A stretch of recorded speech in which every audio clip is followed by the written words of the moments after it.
What would you do if your brand new lake mansion was suddenly overrun by more than 100 strangers because your HOA president decided your home belonged to the community? What would you do if the place you worked your entire life to afford, your personal sanctuary, was suddenly treated like a public playground by people you'd never met? That's exactly what happened to Amarian Leclerc, and it all began the moment he believed he had finally found peace.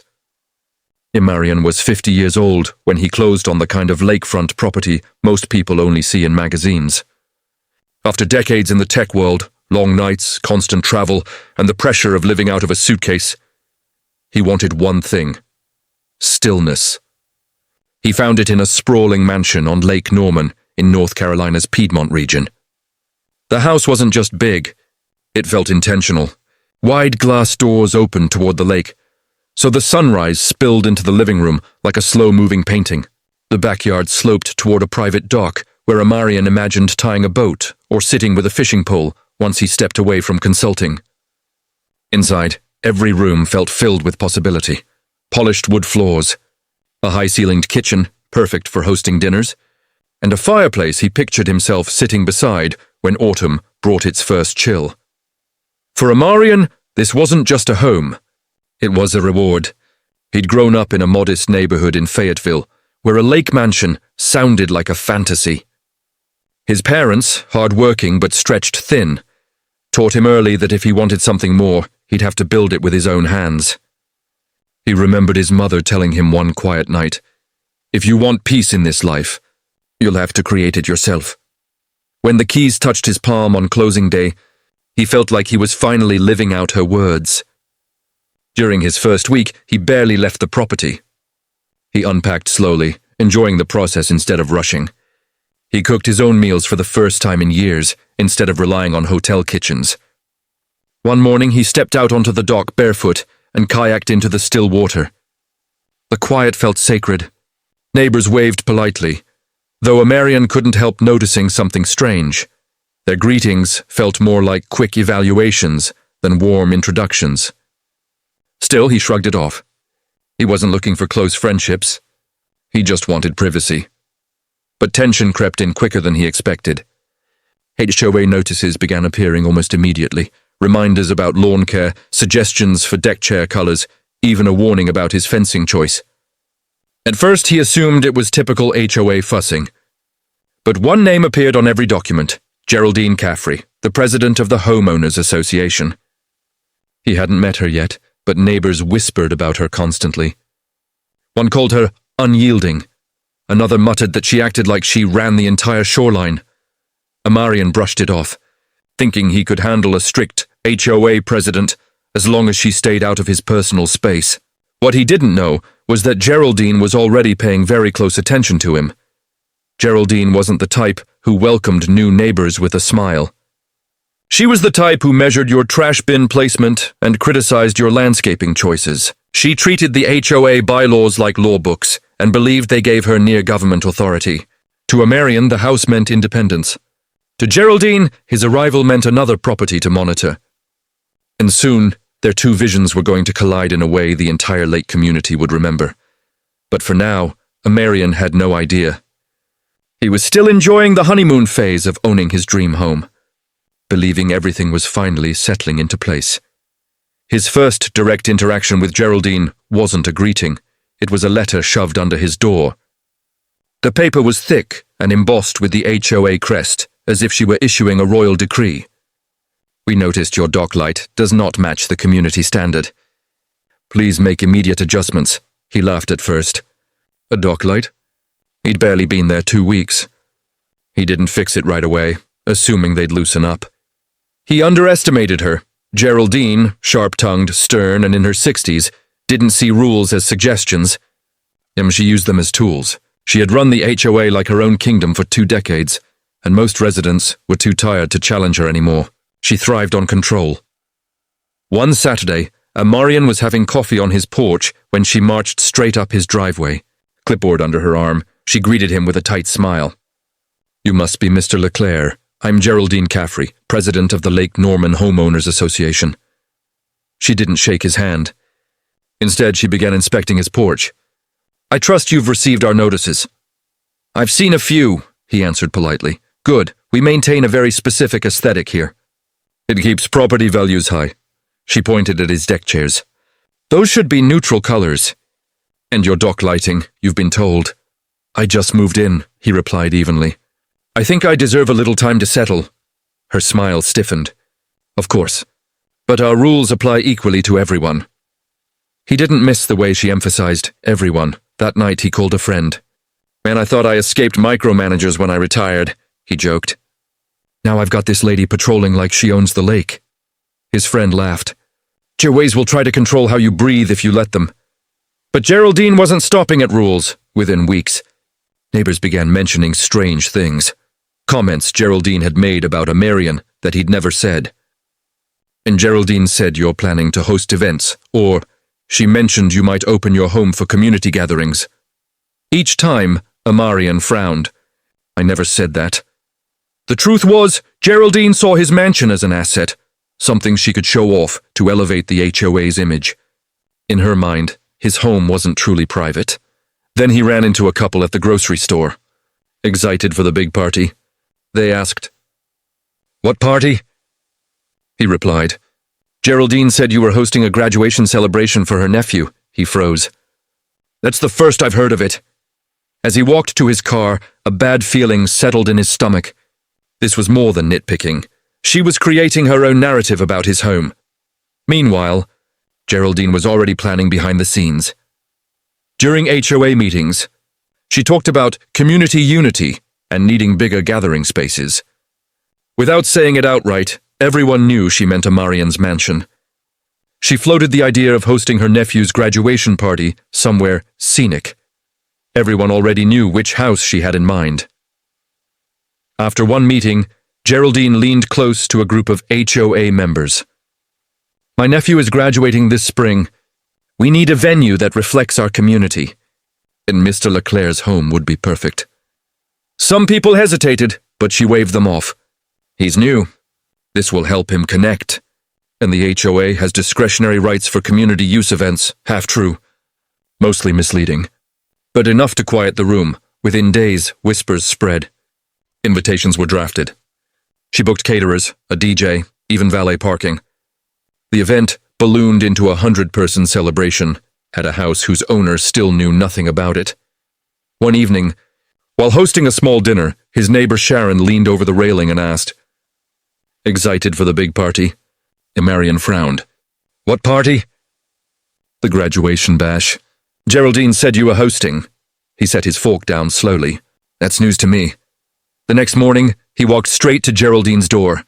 She opened it with her clipboard in hand, as if she'd been expecting him. Morning, Geraldine, he said. I keep hearing about a party at my house. Her expression never changed. It's a community celebration, Omarion. Your home has the perfect space, and everyone is looking forward to it. Think of it as your chance to integrate. I never gave you permission, he said firmly. Geraldine's smile thinned. Sometimes it's not about permission. It's about participation. This neighborhood thrives on cooperation. That's not cooperation, that's trespassing. Her eyes hardened. Careful with your words, Mr. Leclerc. You wouldn't want to appear unneighborly. The conversation ended there, but as Omarion walked back down her driveway, a cold realization settled over him. Geraldine wasn't asking. She was declaring. Over the next week, signs of preparation showed up everywhere. Caterers arrived to measure the street. Teenagers with clipboards marked off parking along the private road. A rental company dropped off tents under the excuse of early storage. Omarion confronted every worker, but they all said the same thing. We were hired by the HOA president. He called his attorney, Victor Hensley. You own the property outright, Victor assured him. They can't do anything without your consent. Then why does it feel like they're steamrolling me? Because people like Geraldine rely on intimidation. But if she goes through with this, she has no legal ground. Document everything, photos, emails. If they step on your property without consent, it's trespassing. Plain and simple, Omarion exhaled. All right, I'll be ready. But no amount of readiness could prepare him for what came next. Because while he was preparing to defend his home, Geraldine was preparing to invade it. With the force of an entire neighborhood behind her, The weekend of the graduation party arrived, and with it, a tidal wave of strangers crashing straight into Omarian's sanctuary. He had left early Friday for a consulting trip to Durham, expecting peace on Sunday. Instead, peace was the last thing waiting. By Saturday evening, Lake Norman's quiet shoreline looked like a festival. Cars lined the private drive. Guests in bright summer clothes carried beer and balloons through Omarian's gates like they owned the place. Geraldine stood at the top of the driveway, clipboard in hand, directing traffic as if she were running a convention. Yes, park by the hedges. No, not on the lawn. Stay on the gravel, she barked, her voice rising above the blaring music from rented patio speakers. Inside the house, chaos had taken root. Someone had forced open a side door. Neighbors later claimed they saw Geraldine hand a spare key to a caterer. Food trays cluttered the counters. Teenagers spilled soda on hardwood floors. A group of women wandered into Omarian's master bedroom, giggling as they tried on his jackets and snapped photos in front of his mirror. Outside, the pool overflowed with guests. Kids cannonballed into the water, soaking the imported lounge chairs. A DJ blasted music so loud the bass rattled the glass doors. Teenagers perched on the dock, while others climbed into Omarian's boat to take selfies. Neighbors who hadn't even been invited followed the noise and joined in. Strangers opened cabinets, rifled through drawers, and left wet footprints across the rugs. One guest, Trevor Mendez, later admitted, "Honestly, I thought Omarian gave permission." Geraldine said it was fine. If the HOA president says it's approved, it must be. But Omarian had approved nothing. His name was tossed around casually by Geraldine, as if he were a silent sponsor. She paraded through the crowd in a bright floral dress, accepting compliments like a queen. "Isn't this perfect?" She beamed to Patrice Elwood. The lake, the mansion, the sense of community, exactly what we needed. By midnight, the lawn was littered with bottles and plates. The deck was scratched from dragged furniture. Laughter and shouting echoed across the lake, disturbing residents half a mile away. Meanwhile, miles away in Durham, Omarian received a text from an old colleague. "Big party at your place tonight. Looks wild, party." He immediately called his neighbor Sharon Dupree. "Omarian," she said nervously. "I thought you knew." Geraldine said it was all approved. "The whole neighborhood's there. They even have valet out front." Omarian's grip tightened on the steering wheel. "I didn't approve anything. That's my home. My property." He hung up, trembling. He wanted to drive back immediately, but exhaustion forced him to wait until morning. By the time the party ended, it wasn't just the mansion that had been shaken, but his trust in the entire neighborhood. Photos and videos surfaced online. Teens by his pool, adults drinking in his living room, hashtags like Lake Mansion vibes under pictures of his private dock. But Omarian still didn't realize how deep the damage went. Sunday afternoon, he turned into his driveway and froze. His once pristine lawn was gouged with tire ruts. Plastic cups and beer bottles blew across the grass. A torn Congrats Dylan banner hung from his porch. He stepped out, the smell of stale alcohol heavy in the air. Broken glass crunched beneath his shoes as he approached the door. The welcome mat was sticky. Cigarette butts were ground into the wood. Inside it was worse, furniture overturned. A sofa cushion ripped open. Greasy fingerprints smeared across his coffee table. A half-eaten plate of barbecue sagged on the rug. "Omarian?" It was Sharon standing at the end of the driveway. "You're back early." "What happened here?" he asked, voice low. "Geraldine said it was all cleared with you. Everyone thought you knew. I didn't realize until last night." He gestured helplessly. "This looks cleared to you?" "I'm so sorry," she whispered. "But you know how Geraldine is. When she says something, people just believe it." He didn't respond. Instead, he walked deeper into the house, imported rugs ruined, cabinets hanging open, wine bottles emptied in the sink.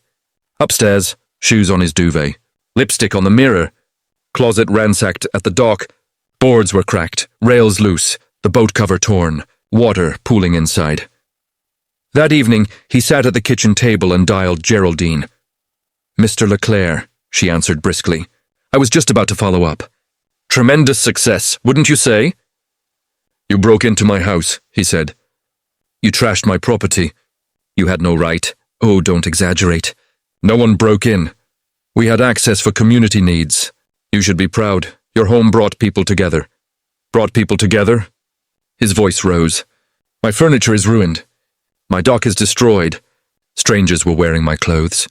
That's not community. That's trespassing. Her tone cooled. Careful, Omarion. Words like that carry weight. HOA has broad discretion. You wouldn't want to be viewed as combative. Combative? He repeated. You violated my home. Repairs can always be made, she said dismissively. But your attitude, that leaves an impression. If you want to fit in, consider how you speak to your neighbors. He hung up before rage overtook him. Then he called Victor. It happened, Omarion said. Over 100 people. Damage everywhere. Document everything, Victor said. Every stain. Every scratch. Photos, video. Don't let her intimidate you. Omarion grabbed his camera and began photographing each violation. The ruined sofa, shattered lamp, gouged dock. Every flash felt like collecting evidence. He wasn't just documenting damage. He was preparing a case.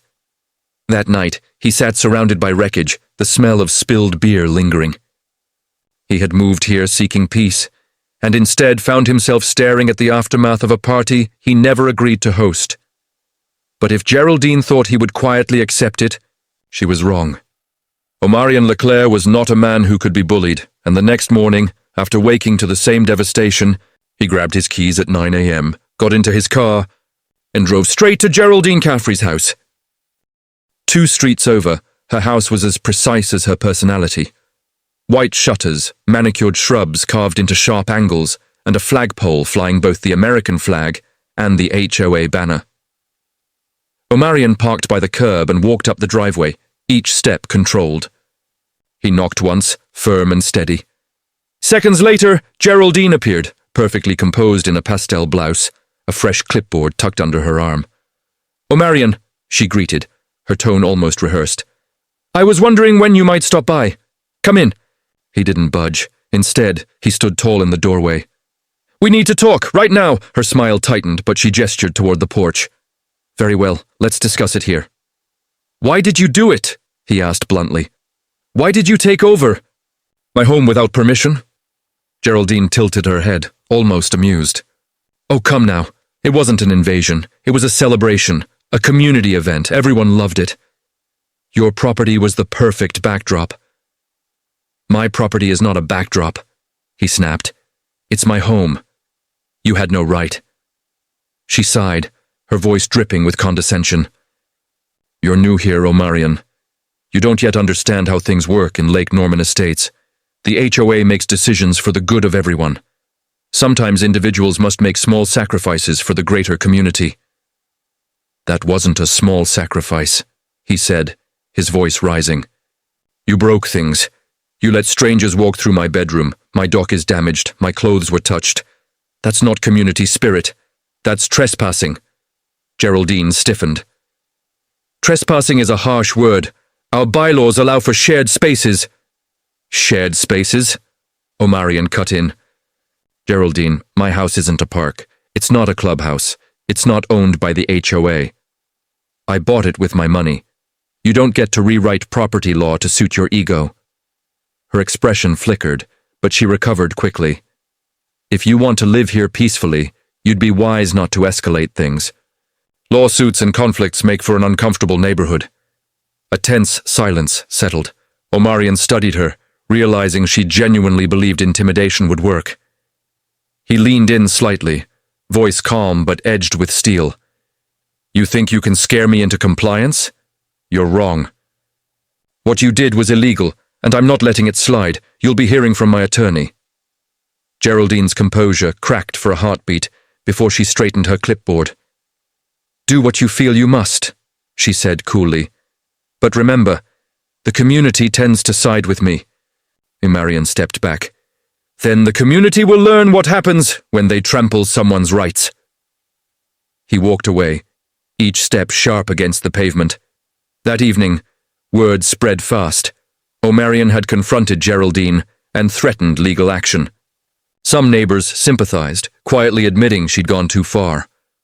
Others muttered that Omarion was overreacting, that suing the HOA would only make life harder. He didn't care. He cared about the truth. That same week, he sat down with his attorney, Victor Hensley, handing over hundreds of photos and detailed notes, every broken chair, every stain, every scratch. Victor leaned back after reviewing everything. This isn't just trespassing, O'Marion. It's willful property damage. You've got a strong case. I don't want just damages, O'Marion said. I want accountability. Every person who stepped onto my property without permission needs to feel the weight of what they did.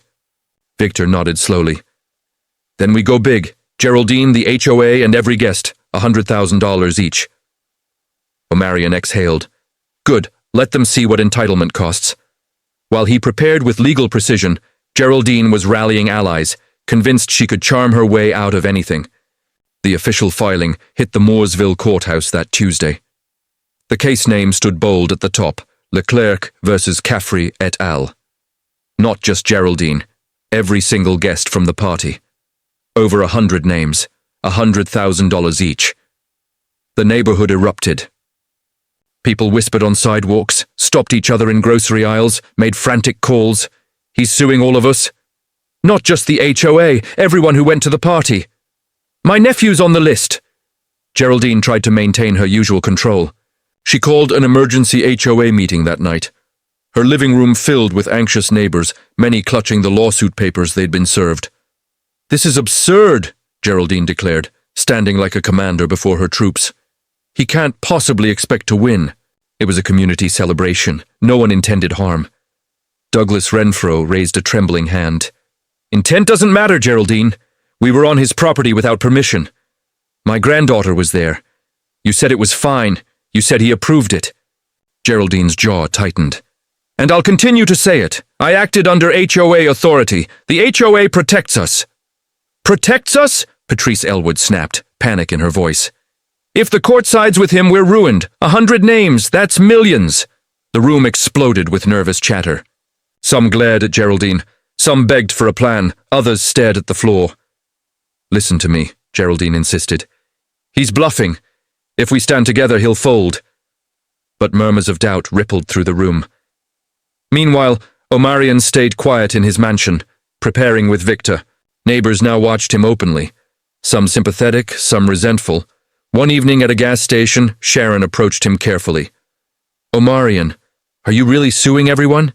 Even the kids? Some didn't even know it wasn't allowed. He met her eyes.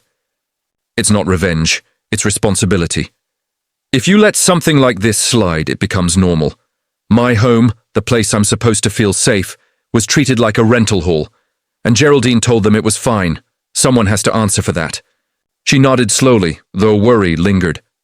Weeks passed with rising tension. Some neighbors sought lawyers, others begged Geraldine to settle, but she remained stubborn, convinced she could win. Privately, though, cracks showed. On late-night calls, she whispered to her sister, "This man is stubborn. He's not backing down. The judge could actually side with him." Her sister replied bluntly, "Maybe because he's right."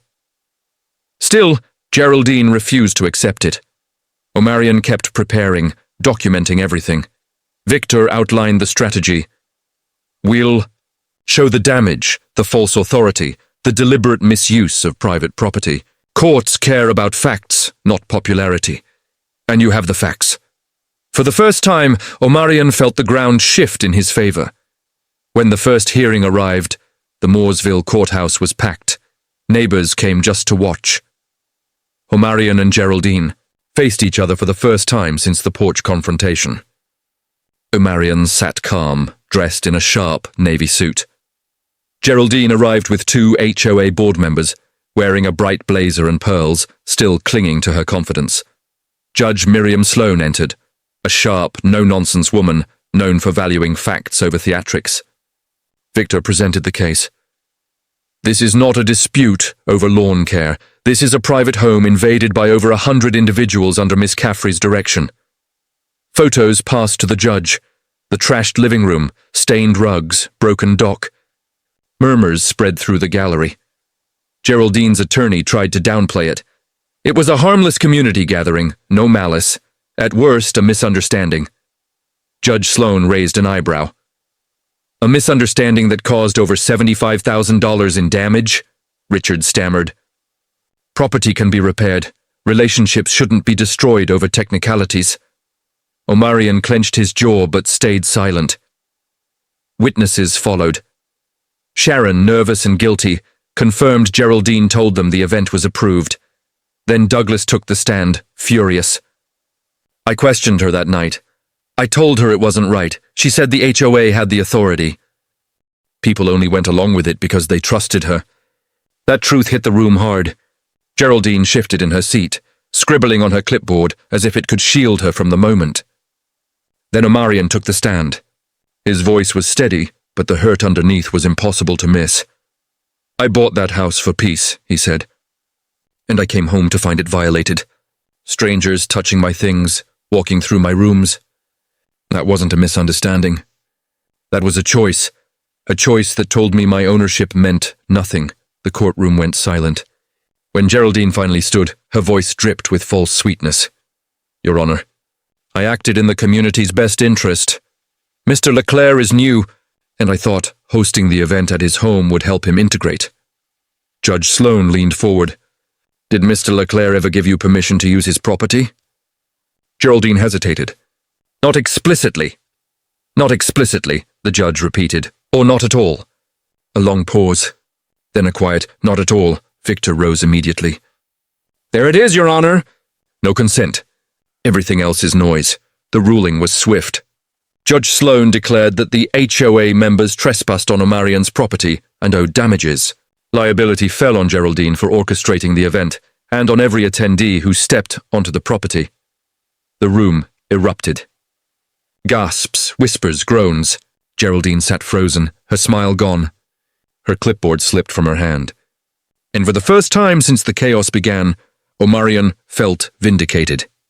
Justice wasn't a hope anymore. It was real. But the victory was the spark that lit a fire across Lake Norman Estates. Within days, every resident listed in the suit received notice. Each owed $100,000.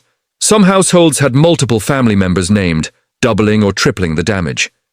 The once peaceful neighborhood now felt like a battlefield.